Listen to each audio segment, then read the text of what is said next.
eu entendo que quanto mais a gente consegue olhar para dentro, e quando eu falo olhar para dentro, é olhar para dentro com verdade mesmo, com sinceridade, entendendo os pontos que a gente tem a melhorar, as coisas que a gente tem que são as nossas vulnerabilidades, e quanto mais a gente aprende a conhecer os nossos pontos fortes, a gente vai se tornando pessoas melhores. E a gente vai conseguindo levar a vida de uma forma mais leve. Quem me conhece, quem já me ouviu, sabe que eu falo muito do piano, e o autoconhecimento, ele nos permite tirar pianos das costas. Então, gente, que prazer, sejam bem-vindos, todos muito bem-vindos. Já vou chamar, então, nossa primeira convidada da noite, a Natana, para introduzir esse tema tão especial que é o Natana, querida, autoconhecimento. boa noite!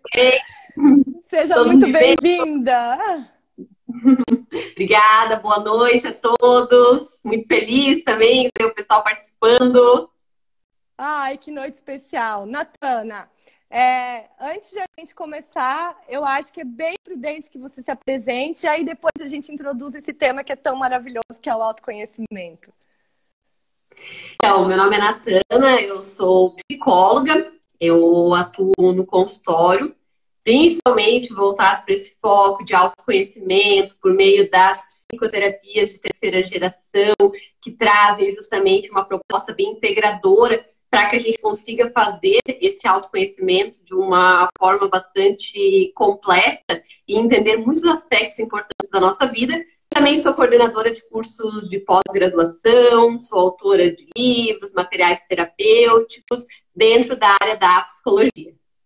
Então, ó, gente, temos uma convidada e vocês que estão nos assistindo, é um tema tão provocador, é um tema tão instigante, então sintam-se à vontade para fazer suas contribuições, sintam-se à vontade para fazer os seus questionamentos, porque eu penso ser uma hora bem oportuna para isso. Natana, assim, ó, a gente, é difícil não falarmos do corona, né? É difícil a gente não citar esse contexto que a gente está vivendo, esse contexto que a gente está inserido. Diante disso tudo, né, desse mundo tão louco que a gente passou a viver nesse último mês, onde a gente teve que rever comportamentos, onde a gente teve que rever a nossa rotina, onde a gente teve que se adaptar, onde a gente teve que inovar. Dentro disso tudo, o que o autoconhecimento tem a ver? Então, desde o início, eu foquei muito e busquei falar bastante na minha rede social também, o Moodse, sobre exatamente isso, assim, a importância de, nesse momento, mais do que em outros cotidianos que a gente vivenciava antes, a gente se voltar para o autoconhecimento. Porque o que acontece? A gente tem uma parte da nossa vida que a gente controla e outra que a gente não controla. O que é o que a gente controla? Nós mesmos. O que não controlamos? O externo, as situações que vão acontecendo, esse vírus que surgiu, são tudo coisas que estão na nossa zona, que é fora do nosso controle, né? E à medida que a gente se depara com isso, obviamente que todo mundo se sente muito vulnerável. Eu sempre falo que essa situação, ela por si só, ela está trazendo um sofrimento muito coletivo, no sentido de que todo mundo tem seus sofrimentos individuais, mas ela está trazendo à tona um sofrimento coletivo que todo mundo está vivenciando juntos, né? De formas diferentes, mas todo mundo está passando por essa situação. Então, o que acontece? À medida que a gente pensa nessa lógica, é fundamental, de fato, a gente se concentrar no que é certo. Por quê?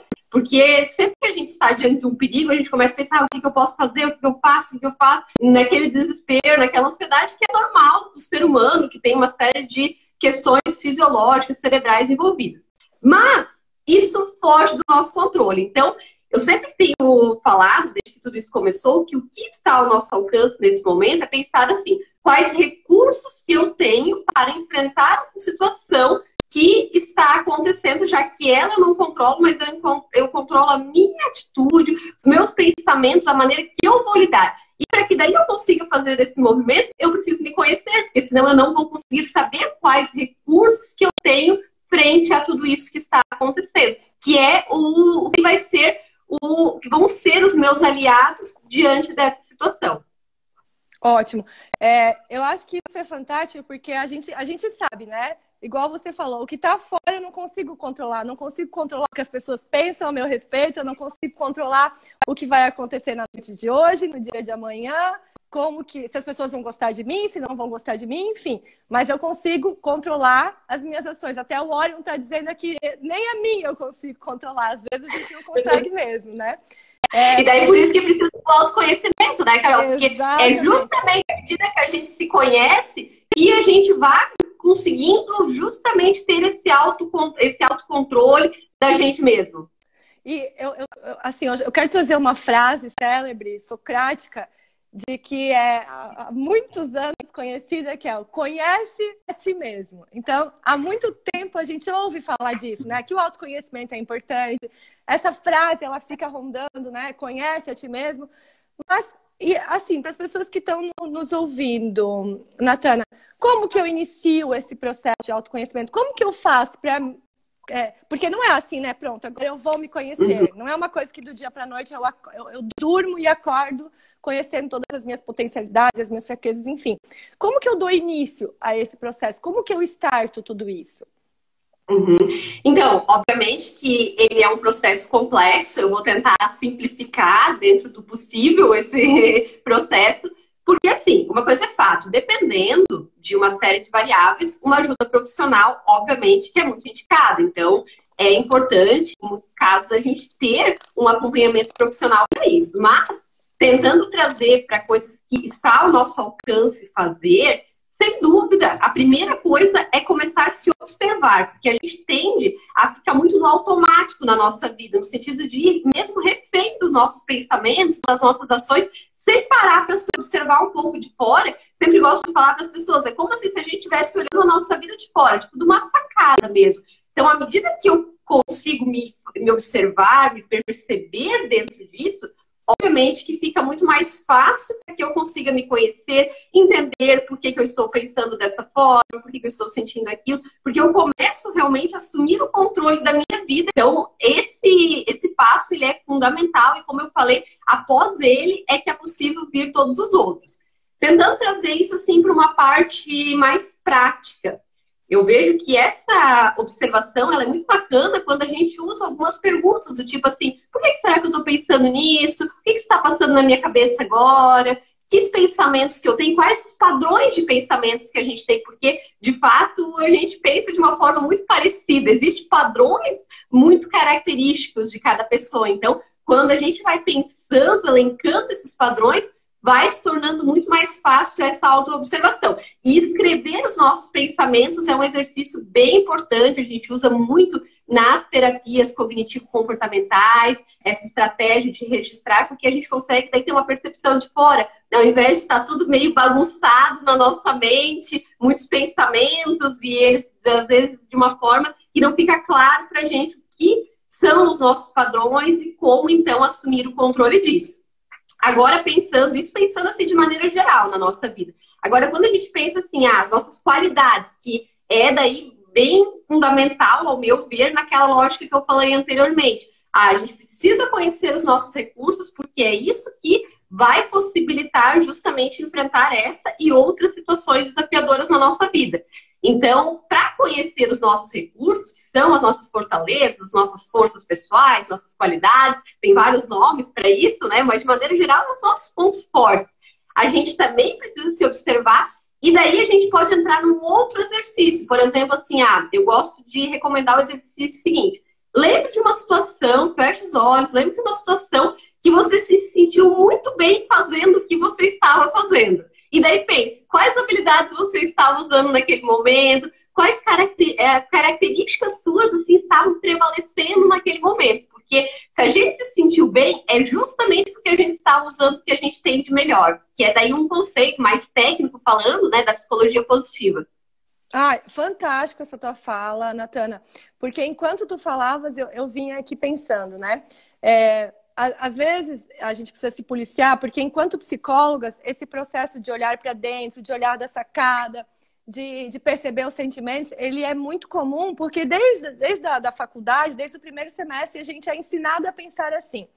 Mas é obviamente que isso vem em virtude de uma formação, e não são todas as pessoas que têm esse hábito, porque é uma coisa que a gente vai tornando um hábito, né? E o que eu vejo muitas vezes é que as pessoas, quando começam a se observar, e isso eu acho que é geral, a gente normalmente não tem uma visão clara de quem somos, né? Ou a gente se supervaloriza, ou a gente se menospreza, e dificilmente a gente consegue ter esse olhar com clareza. E aí tem uma questão da autocrítica e da autossabotagem que são gigantes quando a gente começa a se observar. Até a Indiara fez aqui uma contribuição que eu acho que é fantástica, que ela diz assim, ó, que o processo de autoconhecimento nos permite reconhecer áreas cegas que muitas vezes nos sabotam. Nem sempre conseguimos fazer esse processo sozinho. Nem sempre eu reconheço o que eu preciso melhorar. E eu acho que essa contribuição da Indy vem justamente dentro disso que a gente vem falando. Nem sempre eu consigo olhar com clareza e com verdade para mim mesmo. E aí, que dica, Natana, tu poderias dar para a gente, para que a gente, dentro desse processo inicial, então, de a gente olhar da sacada, de repente a gente tomar nota do que a gente pensa, de a gente lembrar de situações que nos fizeram bem, ainda assim, como que a gente faz para se aproximar daquilo que é mais real? Uhum. Então, o que eu percebo assim ao longo da minha experiência, principalmente enquanto psicóloga clínica, que enquanto seres humanos a gente sempre vai ter qualidades e defeitos, características funcionais, características disfuncionais, e isso está relacionado a uma série de coisas que a gente vivenciou, nosso estilo de temperamento, a uma combinação de muitas variáveis. Então, o que eu percebo? Às vezes a gente fica naquela luta muito grande, assim, eu tenho que eliminar o meu lado sabotador, que todos temos, tá?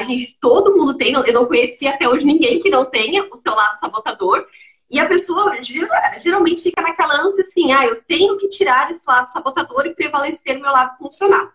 E, assim, talvez não é a má notícia, mas o que eu percebo é que, de fato, o nosso lado sabotador, a nossa autocrítica, algumas sombras na nossa vida, elas sempre vão existir. O que a gente tem que aprender, na verdade, é fazer o nosso lado funcional prevalecer diante disso. E daí, claro que daí também tem uma série de estratégias que a gente pode utilizar. E principalmente estratégias voltadas para a gente, para o nosso autocuidado, para uma autocompaixão com a gente mesmo. Porque, como você falou antes, as pessoas tendem ou a se supervalorizar ou a se desvalorizar. Eu vejo que, assim, é muito mais comum a gente ir para essa pegada de desvalorização, do tipo, assim, de foco excessivo nos nossos defeitos, naquilo que a gente não sabe bem, e deixar com que isso limite muitas vezes a nossa vida, principalmente em momentos como esse, que é onde que a gente se sente mais vulnerável e essas sombras, elas tendem a aflorar. E se a gente não domar elas, obviamente que elas começam a limitar e incapacitar muito a gente frente a situações adversas do tipo, assim, e minar a nossa criatividade, a nossa capacidade estratégica de resolução de problemas, enfim, começa a, de fato, prejudicar muito a nossa vida. Então, uma coisa que é bem importante deixar claro é que a gente sempre vai ter as nossas sombras, né, o nosso lado sabotador. O que a gente vai precisar aprender é lidar com ele, administrar ele, é não deixar ele prevalecer, é ter uma visão clara do tipo, agora é eu me sabotando, não a realidade, é só o meu lado sabotador tentando me dizer para não fazer, para desistir, para não ir adiante naquilo que eu preciso. Entender quando ele está ativado e lidar com ele. E quanto mais forte a gente tiver no sentido assim de autoconfiança, de segurança pessoal, de reconhecimento das nossas forças, mais a gente vai conseguir domar esse lado. E daí, por isso, volta a falar, a gente precisa ter uma questão assim, de se voltar de uma maneira generosa para a gente mesma, ter esse olhar assim do tipo, eu tenho que valorizar as coisas que eu sou boa, tenho que focar nos meus recursos, eu tenho que fazer coisas pelo meu autocuidado, que eu sou super defensora, e que depois aí vai entrar na parte da Jana, toda a questão de como a mindfulness pode justamente contribuir muito nesse autocuidado, porque eu vejo que é fortalecer esse lado e entender que o outro vai estar ali, mas ele não precisa dominar a gente. Tá, deixa eu ver se eu consigo sintetizar um pouco do que tu estás trazendo. Porque muitas vezes, igual você falou, a gente liga aquele piloto automático, né? E aí, frente à dificuldade, a alguma adversidade, ou qualquer coisa que aconteça, normalmente a minha fala já sai assim, não, eu não consigo, não, eu não vou dar conta disso, não, isso é muito pesado, não, isso não é para mim. E às vezes isso sai de uma forma tão automática que eu não consigo nem mensurar e nem perceber. E aí, como que eu faço para dar conta de... ok, você falou essa coisa do autocuidado, do olhar generoso. Como que eu desvinculo? Como que eu... Existe alguma dica importante que faz com que a gente entenda o que é esse sabotador? O que é essa coisa que sai automática e já me impede de seguir em frente? Então, Carol, assim, só voltando para essa parte que eu acho que é bem importante, ela é uma parte mais complexa, mas assim, eu sempre digo que a gente tem que se fortalecer a nossa autoestima, fortalecer o nosso senso de eu, porque isso vai fazer com que a gente consiga, primeiro, que enfrentar esse processo de autoobservação de uma maneira mais imparcial, sem ficar se julgando o tempo inteiro. Por isso que a gente tem que estar bem, porque senão a gente está muito suscetível a tudo que acontece. Né? Então tem que fortalecer a autoestima primeiro, porque senão, como é que se a gente já entrar nesse processo de autoconhecimento de uma maneira muito fragilizada, muito crítica, a gente vai conseguir realmente encarar ele, porque pensamos que ele traz tanto coisas boas quanto coisas ruins a nosso respeito, né? Então tem que se fortalecer, a gente fortalece a nossa autoestima valorizando aquilo que a gente tem de bom, reconhecendo aquilo que a gente tem de bom, quando os outros nos falam, você é bom nisso? Ok, obrigado, não fica já olhando assim com aquele olhar assim, não sou assim, não, a pessoa tá viajando, que às vezes as pessoas fazem isso, né, de nem se permitir receber um elogio do tipo, isso não soa bem, eu receber um elogio ou pensar algo bom a meu respeito. Até parece que soa aquela coisa assim, parece que a pessoa tá se achando, né, as pessoas tendem a levar muito por esse lado, então assim... E é incrível como, principalmente a mulher, tem essa característica, né, de não conseguir receber um elogio e ficar até em dúvida, será que a pessoa está elogiando porque é verdade ou ela está querendo tirar sarro, ou tipo, desse tipo, né? A mulher parece até que tem esse lado um pouco mais forte. Então, a ideia é que a gente inicie nos fortalecendo. E para isso é fundamental, e a Mariel trouxe uma contribuição riquíssima aqui, sem pré-julgamentos ou culpa. Aqui a gente elimina qualquer tipo de julgamento e começa a trabalhar de uma forma muito mais transparente, sem ter certo e errado, ruim ou bom. E nessa era de Instagram e de vida online, né, Natana? É tão comum que a gente fique olhando para o outro e pensando, nossa, mas como ela fala bem, nossa, como aquela foto saiu bonita, nossa, que viagem incrível. E aí é tudo para o outro e o meu eu fica lá encolhidinho, lá embaixo, de um tipo difícil de acessar. É aquela coisa, né? A grama do vizinho sempre parece ser mais verde, mas é como eu sempre falo para as pessoas, é porque, no geral, todo mundo expõe, principalmente na internet, o seu melhor. E o seu pior fica ali escondidinho. Diferente quando a gente olha para nossa vida. O nosso pior, ele é muito claro pra gente. A gente sabe quais são os nossos defeitos. Então, a gente compara o melhor do outro com o pior que a gente conhece da gente mesmo. Uma comparação extremamente desproporcional que não vai levar a nenhum tipo de resultado positivo. Pelo contrário. Porque quanto mais a gente ficar nessas comparações injustas, que eu chamo de uma comparação injusta, a gente pegar o melhor do outro, o recorte que a gente está vendo da vida do outro, e a partir disso comparar com aquilo que a gente sabe que é a nossa fraqueza, como se só a gente tivesse. Porque todo mundo tem, né? Mas na hora a gente faz que é só a gente com aquela fraqueza. É uma comparação muito injusta, só vai desencorajar a gente e acabar limitando a nossa vida. Chega a ser cruel, né? É uma crueldade. Exatamente. Eu quero usar aqui uma frase para a gente começar a falar um pouco dessa questão das fortalezas, Natana.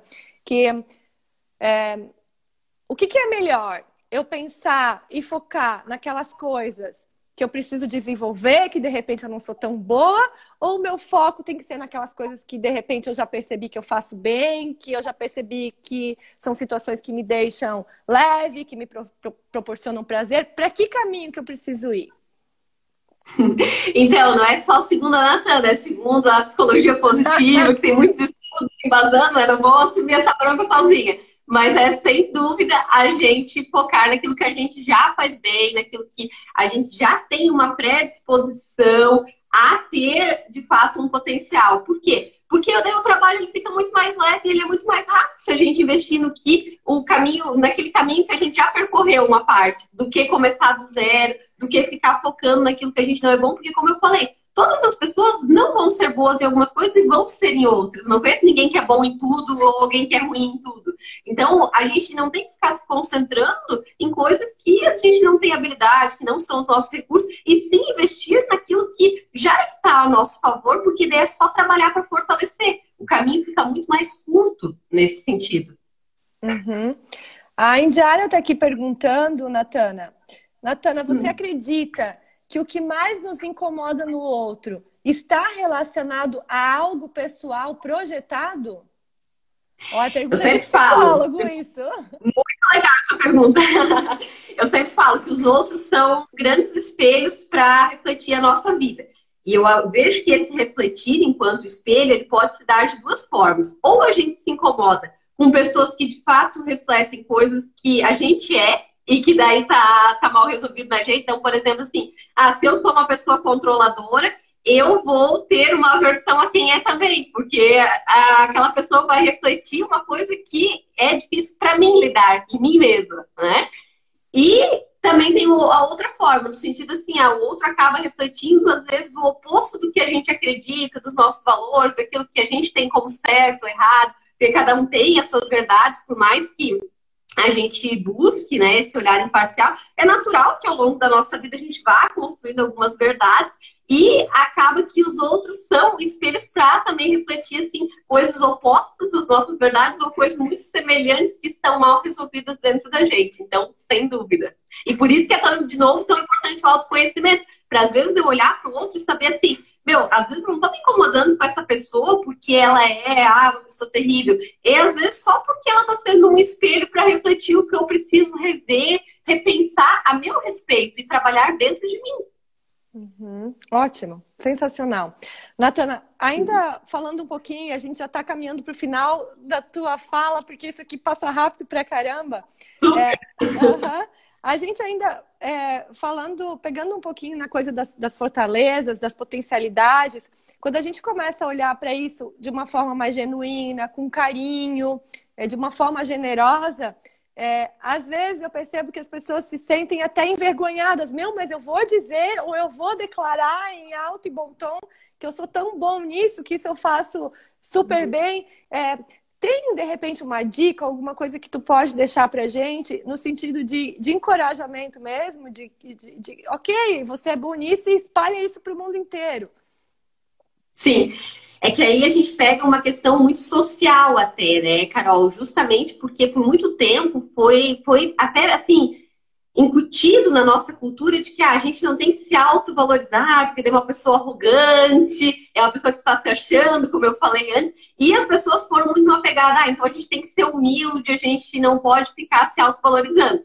Isso se tornou uma coisa muito disfuncional da maneira que foi lidado, porque quando a gente pensa em humildade, não é isso, não é a gente ficar se desvalorizando, muito pelo contrário, isso é uma forma de se maltratar. Quando a gente pensa em humildade, é em outros contextos que, enfim, a gente não vai poder adentrar agora. Mas, sem dúvida, se autovalorizar, no sentido de entender que não é vergonha alguma a gente destacar aquilo que a gente é bom, porque é como eu sempre falo, se não for a gente a destacar isso, quem vai destacar? Né? Então, assim, a gente tem que reconhecer, tem que se permitir reconhecer, porque muitas vezes a gente já bloqueia isso, e que daí entra até numa questão que também, provavelmente a gente não vai conseguir ter tempo para falar, mas da vulnerabilidade, que a gente tem que se permitir estar vulnerável nesse processo, no sentido de, poxa, tudo bem, né? eu reconhecer isso, porque à medida que a gente também se reconhece enquanto bom em algo, é uma pressão. Exemplo, assim, eu sei que uma qualidade minha, Natana, é a criatividade. Então, à medida que eu me coloco como uma pessoa criativa, as pessoas já criam uma expectativa a meu respeito. Eu já me coloco numa posição mais vulnerável, no sentido assim,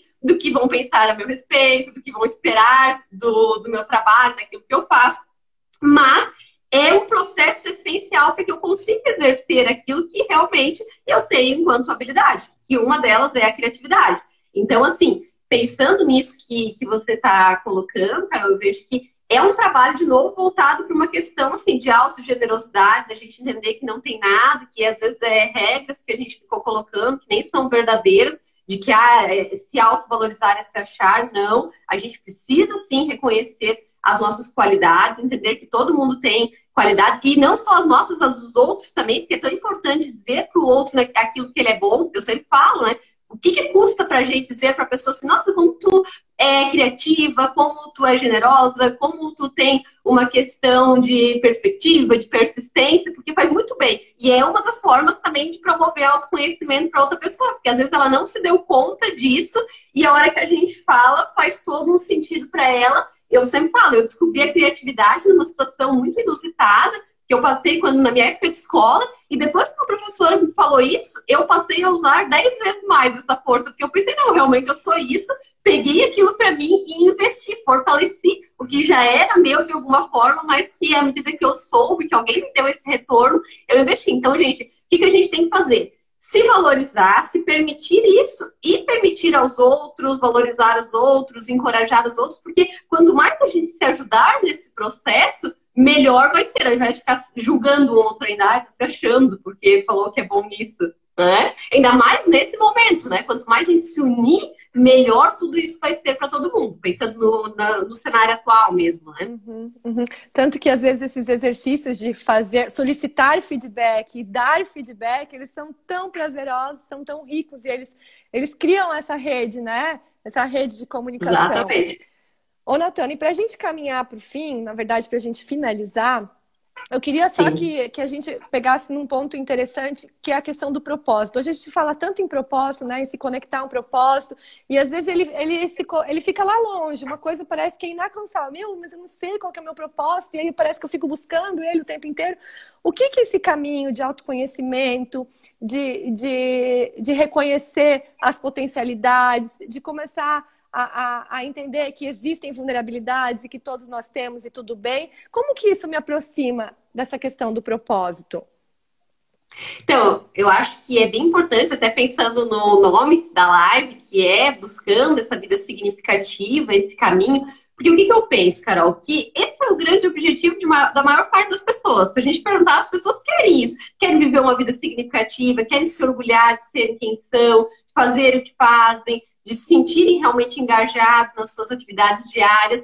E, sem dúvida, o autoconhecimento, ele possibilita essa conexão com o propósito, que é um dos elementos de uma vida significativa. Existem muitos outros, né? Mas um dos elementos é isso. Então, à medida que eu me conheço, eu também começo a conseguir traçar qual o propósito que eu tenho na minha vida, pelo que eu quero ser lembrada, como que eu quero ser reconhecida, que legado eu quero deixar para as pessoas, e contribuição, o que eu quero que o mundo se torne um pouquinho melhor com aquilo que eu faço, com aquilo que eu já fiz. Então, quando eu me conheço, quando eu conheço os meus recursos, e principalmente à medida que eu conheço eles, eu uso eles, porque não adianta só conhecer e não usar, né? A gente tem que colocar eles em prática, a gente vai, assim, automaticamente, eu vejo que acaba sendo um processo de construção de um propósito. Uma coisa leva a outra, possibilita a outra, e esse processo de conhecimento do propósito acaba sendo uma consequência. E com ele, a gente com certeza está muito mais próximo de viver uma vida significativa, que também é algo mais particular de cada um. Um conceito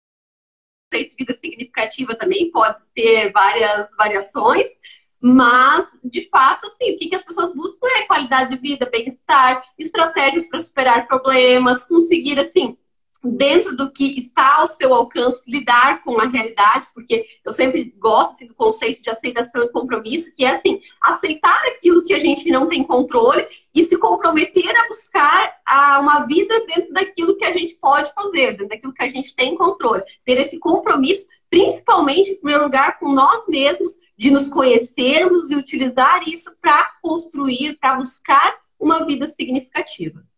E tem muito a ver com aquilo que a gente fala, Natana, de ser protagonista, né? Porque às vezes a gente assume a postura de espectador e entende que então todo o meio externo ele vai controlar a minha vida e, enfim, aquela coisa de deixa a vida me levar, a vida leva eu.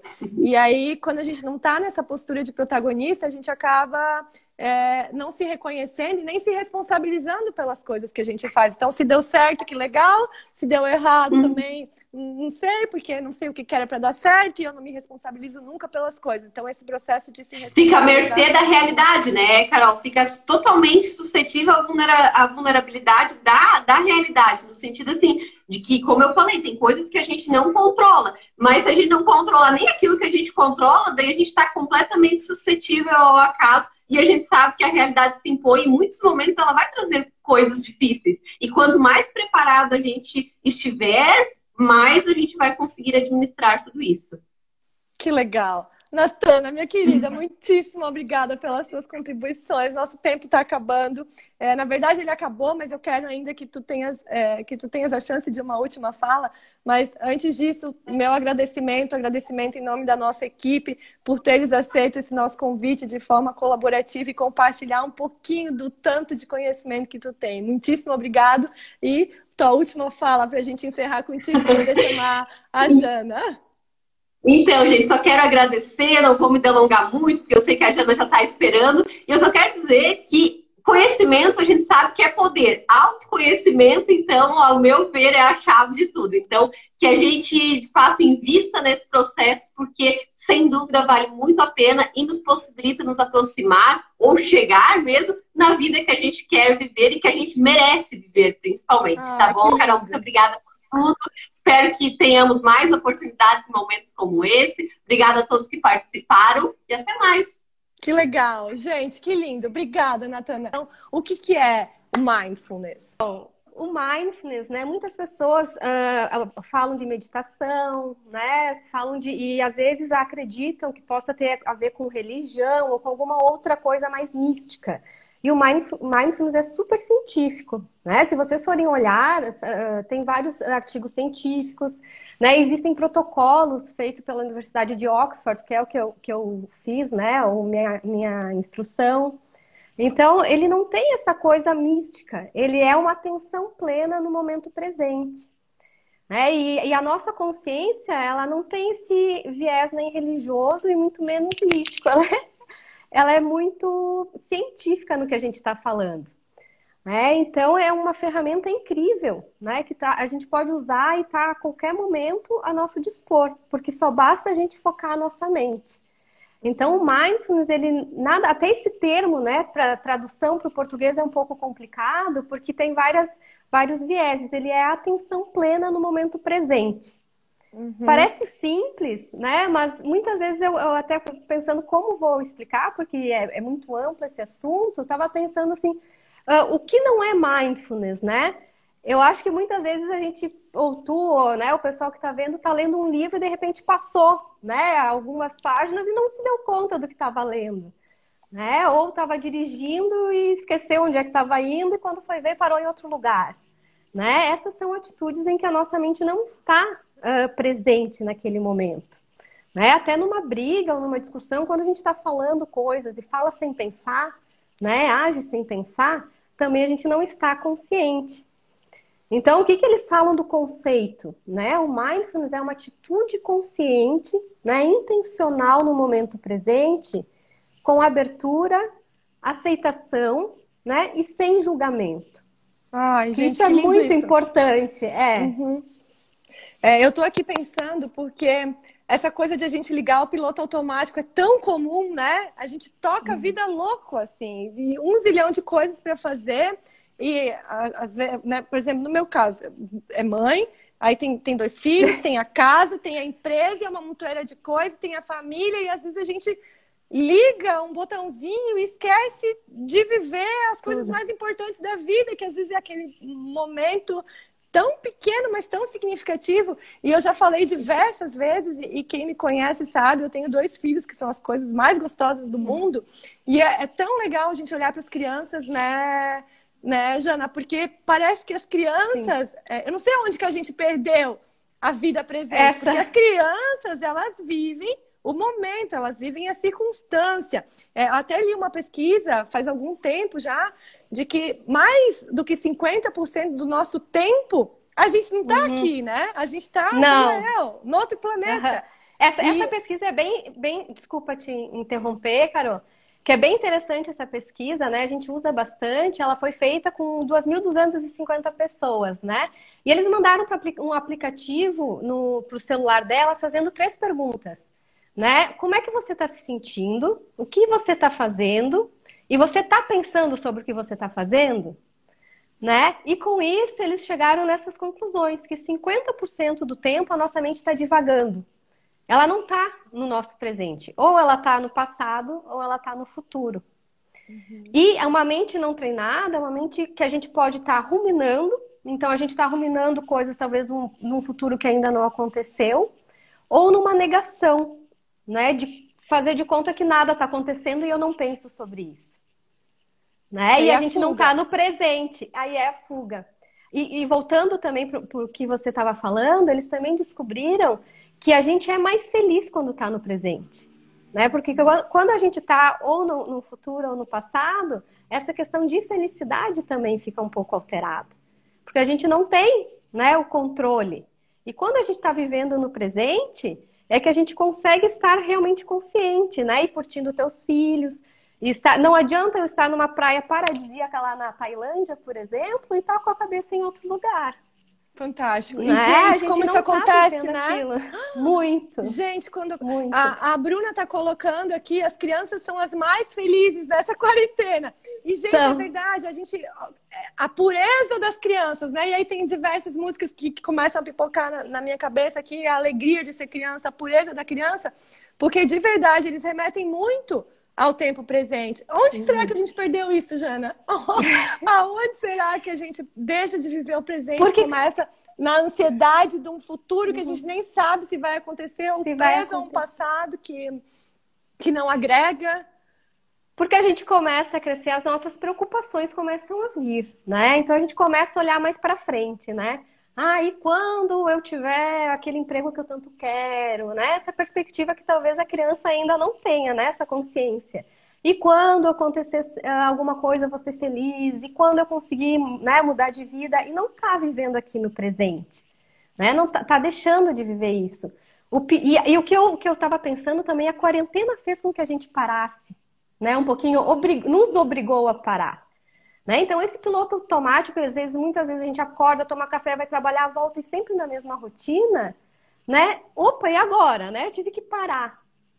E muitas pessoas começaram a olhar para si e ver talvez sentimentos que já estavam ali e muitas vezes não estavam sendo percebidos. Né? Então, até eu fiz uma pergunta esses dias nos meus stories, como é que está sendo a quarentena para vocês? E vieram várias, né, respostas diversas, né? Está sendo um período de ansiedade, um período de estresse, para algumas pessoas sendo um período assim muito até de conhecimento. E com esse olhar para dentro, começaram a surgir coisas que as pessoas não imaginaram que iam surgir, né? Só que muitas vezes já estavam ali passando despercebida por esse piloto automático, né, que a gente tem. Então a quarentena fez esse parar e olhar, né? E entender o que está acontecendo com a gente. E isso eu achei muito interessante. Uhum. E sabe que tô falando isso, Jana? Faz 2 anos já que eu me coloquei uma meta de viver mais o senso de presença, porque às vezes eu me pegava, vocês me permitem assim, Jana, me dá 2 minutinhos só para eu te dou todos os minutinhos. Porque quando eu tive as crianças, eu entendi que eu precisava ficar meio período com eles em casa e meio período eu trabalharia. E aí, esse meio período que eu estava em casa, eu estava com eles, mas eu não estava com eles. Eu estava respondendo o WhatsApp, eu estava pensando no que eu tinha que fazer quando eu chegasse à tarde. Uhum. E aí, com uma mão eu brincava e a minha cabeça estava em outro lugar. E isso começou a me machucar, porque o que eu estava fazendo? Eu não estava nem em um lugar, nem em outro. E aí, então, eu comecei a me colocar uma meta de começar a viver mais o tempo presente. E aí eu comecei a perceber como isso é difícil, porque a gente escapa com muita facilidade. E a quarentena nos trouxe isso, né, Jana? Ela chacoalhou a gente, fez a gente repensar e, tipo, meio que volta para a realidade. Mas aí já passaram 40 dias. E aí já deu tempo de a gente fugir de novo. Voltar de novo. Mas por isso, Carol, que a gente tem a prática do mindfulness, né? Porque a gente precisa praticar. Como a gente faz academia para malhar o bíceps, a perna, a gente precisa praticar a nossa atenção. Né? A nossa mente divaga muito fácil. E tá tudo bem ela devagar, porque ela vai devagar. Né? O mindfulness não é, eu não vou pensar em nada. A nossa mente é um macaco de galho em galho, ela fica pulando. E ela é assim. Né? A gente não consegue fazer com que agora eu vou ficar em branco. Não existe isso. Né? O que a gente pode fazer é focar... Eu tenho que pegar aqui uma caneta, por exemplo, né? Eu tô aqui, eu tô fazendo uma meditação mindfulness. Então, eu tô nesse momento presente. Essa é a minha âncora atencional. A minha mente tá aqui, né? A minha atenção. Dali a pouco, o meu pensamento voou. Ele foi lá para fora. Ele falou, tava lá com teus filhos, tá lá pensando no trabalho. O que você faz? Perceba o meu pensamento. Ele tá lá longe. Quando você fala esse isso é o mindfulness. Eu consigo ter isso chama-se metacognição, pensar sobre o que eu estou pensando, tá? Eu percebi que o meu pensamento fugiu. O que que eu vou fazer? Eu vou voltar a minha atenção para a minha âncora, né? Então, para onde eu estou fazendo, por exemplo, a respiração. Então, o nosso pensamento, ele vai fugir várias vezes. E não tem problema. Vai fugir 10, 50, 100 vezes no início, quando a gente começa a praticar. E é normal, né? E muitas vezes está aqui e a gente observa esse pensamento. Tá bom, estou pensando no meu trabalho. Eu até falo para os meus pacientes, põe numa nuvenzinha e deixa ele passar, né? Ou imagina como se estivesse no leito de um rio, né? E as folhas passando. Tudo bem você perceber esse repensamento. É isso que você tem que perceber. Mas você não pode se agarrar a ele, né? Eu digo alimentar o teu monstrinho. Vai dando comidinha que ele vai ficando grande. Aí você já desfocou da tua âncora. Então você tem que fazer o quê? Percebo o meu pensamento e volto.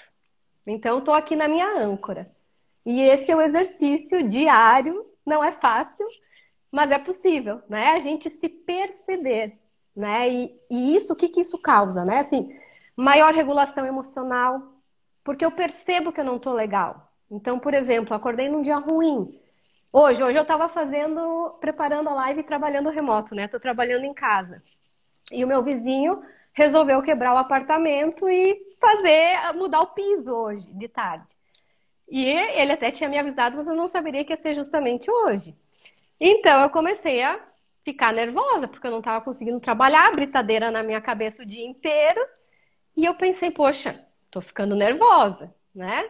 Isso tá me incomodando. O que que eu posso fazer para me ajudar nessa situação? Né? Então eu posso criar estratégias de mudar de lugar, de parar um pouquinho e fazer uma respiração, né? De como eu vou lidar com a situação quando aquilo está me incomodando, quando eu me percebo. Eu tenho mais recursos quando eu estou me percebendo, né? Então é muito importante essa atenção do que está acontecendo com a gente. Uhum. Legal, Jana. E assim, vendo a tua... Ai, ó, o meu marido tá dando oi. Ele disse que toda live ele entra, ele dá oi e eu nunca dou oi. Oi, meu amor. Pô, te vi, hoje eu te vi. Ó, viu? O pensamento foi lá longe agora. Jana, tu fez essa prática assim da caneta, né? Porque de verdade, não é igual você falou, é igual ir pra academia. Não adianta eu fazer academia uma vez e achar que então eu vou estar com o meu bíceps fortão pro resto do ano. É uma prática e é um hábito e isso tem que entrar na minha rotina. Para quem está nos ouvindo, para quem entende que viver o momento presente é importante, por onde que começa? Qual que é o primeiro passo? Eu acho que parando um pouquinho, né? Eu acho que a quarentena, e quando tu me convidou, te agradeço por ter insistido em mim, né? Porque foi alguns convites e eu acho que a quarentena fez isso com a gente e eu achei muito propício falar nesse momento por causa disso. Porque a gente para e olha, né? O que está acontecendo comigo? Só parar, né? A gente tem respiração mindfulness de 3 minutinhos, né? Então, tu tá muito atribulado, para um pouquinho. Respira, né? Até eu digo, tá no trabalho, vai no banheiro, senta um pouquinho. Faz uma respiração profunda e entra em contato, né? Ô, Jana, tu topa, de repente, eu não sei se é possível ou não, mas tipo essa respiraçãozinha de 3 minutinhos, de a gente deixar pro finalzinho da nossa live, antes de a gente encerrar, a gente tentar fazer isso junto, até para aprender, e daqui a pouco eu começo a colocar isso na minha rotina e isso me ajuda a viver nesse momento mais presente. Tu acha que dá? Eu acho que podemos, se o pessoal achar legal, podemos tentar fazer. Se o pessoal for colocando ali, quem achar que pode ser legal, a gente fazer isso no finalzinho, se puderem compartilhar com a gente, que aí de repente nos nossos últimos minutinhos, a gente pode tentar fazer uma prática. A gente pode fazer uma prática. Sim, sim, podemos sim, acho que pode ser. Então tá, se o pessoal legal, quiser sim. compartilhar aqui, se entender que é bacana, a gente reserva os últimos minutinhos para isso. Ô, Jana, pra gente continuar na nossa fala, né? Eu falei, tá, onde que a gente perde esse negócio do senso de presença? Aí as pessoas às vezes colocaram as responsabilidades que começam a aparecer, ou uma busca incansável por uma coisa que está lá longe, e aí me remete à questão da felicidade, né? Porque hoje até parece que o conceito de gratidão ou de felicidade, parece que eles ficaram assim, virou futilidade, assim. Ai, eu busco a Sim. felicidade ou gratidão por tudo, enfim, a gente começa a usar de uma forma irresponsável. E aí, o que essa coisa, o que o mindfulness tem a ver com a felicidade? O mindfulness, eu acho que ele tem muito a ver com a felicidade quando a gente consegue entender que a felicidade não está lá na frente, num algo que ainda não aconteceu, né? E a gente consegue entender quando a gente está remoendo um passado, que seriam talvez uns traços mais depressivos, e lá na frente seriam uns traços mais ansiosos, né? Porque quando a gente consegue estar no presente, a gente não está muitas vezes em sofrimento, né? Nessa pesquisa que você falou e eu também já li, eles viram que a nossa felicidade ela está mais relacionada ao nosso pensamento do que a nossa ação que a gente está fazendo. Então, se a gente está conseguindo estar presente ali, né? Muitas vezes está numa coisa maravilhosa, mas tu não está feliz, né? Tu não está ali, você está pensando em outra coisa, fica muito difícil de buscar essa felicidade. E eu acho que um dos conceitos também que o Mindfulness fala muito é da impermanência. Essa busca pela felicidade, às vezes a gente quer estar sempre feliz. E a gente não vai estar sempre feliz, né? A impermanência da nossa vida, o que aconteceu agora, a gente estava com muitos planos, né? Tinha gente que ia casar, tinha gente que ia viajar, tinha gente que ia mudar de cidade. E de repente tudo mudou. Então, os nossos planos não foram, toda aquela expectativa que a gente colocou, ela não aconteceu. Né? Então, quando a gente põe também muita expectativa, a nossa frustração pode ser muito grande. Né? E com isso, uma perda da felicidade. Então, essa impermanência, ela traz essa clareza de entender que tem momentos que eu vou estar bem e tem momentos que eu não vou estar bem. Né? E tá tudo bem. Né? Tudo bem eu entender que hoje eu não estou legal, que hoje eu acordei mais ansiosa, que a quarentena está sendo um momento muito difícil para todo mundo. Né? E eu não estou afim, talvez, de ver todas as lives, e eu não estou afim de fazer todos os exercícios, e eu me respeito com isso. Né? Eu acho que a felicidade vem desse autoconhecimento, muito que a Natana falou muito bem também, queria reforçar a fala dela, né? A gente se conhecer e se respeitar. E se né? aceitar. Aceitação, né? Desse autocuidado. Né? O Mindfulness fala muito do autocuidado.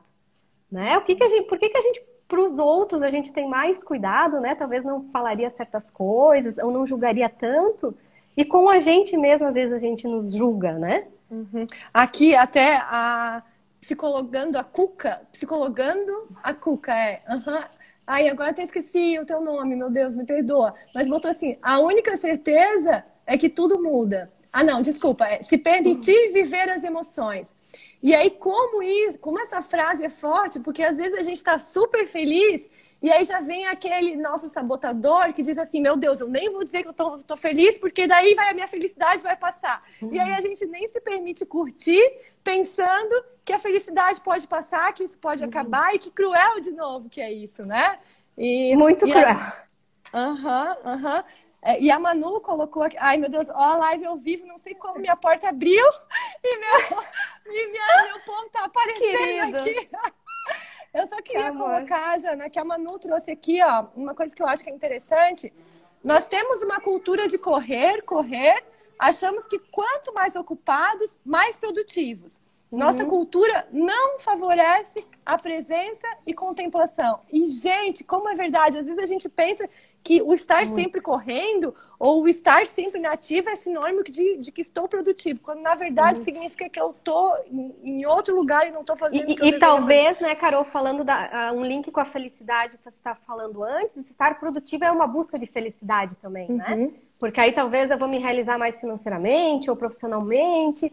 E muitas vezes tu não tá ali vivendo, né? Aí eu tô vendo, a felicidade e a tristeza sempre passam. Tudo né? passa, é verdade. E tudo passa, e o que eu queria dizer é que esse momento também vai passar, né? Assim, e o mundo né? Outra coisa, assim, muitas vezes a gente sofre porque a gente gostaria que fosse como a gente quisesse que fosse. Mas não é, ele é, né? Ele é assim. Então a gente tá nessa situação, ninguém tem controle dessa situação do corona. Né? Então é mais difícil eu ficar lutando contra isso, porque isso a gente chama dos nossos sentimentos sujos. É quando eu não me aceito e eu luto contra aquilo. Então eu tô com raiva de estar com raiva. E aí aí eu fico mais brava ainda. Isso. E aí eu fico mais irritada ainda, porque eu não tô me permitindo estar com raiva, porque eu não podia sentir isso, porque eu não poderia estar assim. E aí dificulta mais essa felicidade, porque aí você não tá se aceitando no que vem. Né? Quando Jana, você aceita, você acalma um pouquinho isso. Tu que relutou tanto, e tu acredita que nosso tempo já tá acabando? Já! Nem já tá! Ó, faltam 5 minutinhos, e aí, então, como o pessoal topou ali que a gente fizesse a prática, eu acho que, de repente, a gente vem pra prática pra daí tu poder finalizar, pode ser? Tá, quantos minutinhos eu tenho pra prática? Ó, em 5 minutos a nossa live cai, tá? É um pouquinho complicado, mas eu vou tentar fazer. Talvez as pessoas não vão sentir exatamente o efeito, mas eu vou sugerir um pouquinho, tá? Então que... Tá, eu acho que é legal contextualizar, porque a gente vai fazer essa prática para que, de repente, logo depois daqui eu faça, e amanhã eu faço, depois eu faço. Então, em que contexto que eu posso fazer? Como que é isso? Em qualquer contexto, a hora que você conseguir parar um pouquinho para fazer. Essa prática inicial de 3 minutos. Né? Claro que depois, se você já começa a ser mais praticante, você pode... E uma coisa muito importante que eu não falei, o Mindfulness, você não precisa parar para fazer a prática formal. Que isso chama-se prática formal, sentar no tapetinho bonitinho e fazer. Você pode fazer a prática informal, que é, por exemplo, enquanto você lava a louça. Você pode lavar a louça com atenção plena. Né? Então você pode... Como é que é isso? Você percebe a água caindo na sua mão, você sente o cheiro do sabão, você vê a textura que tem da espuma. Vocês já perceberam isso? Tu já percebeu isso? Ai, cara, eu odeio lavar louça. Ou quando você tá fazendo qualquer outra coisa, né? Quando você tá fazendo uma comida, quando você tá comendo, a gente tem o mindful eating, né?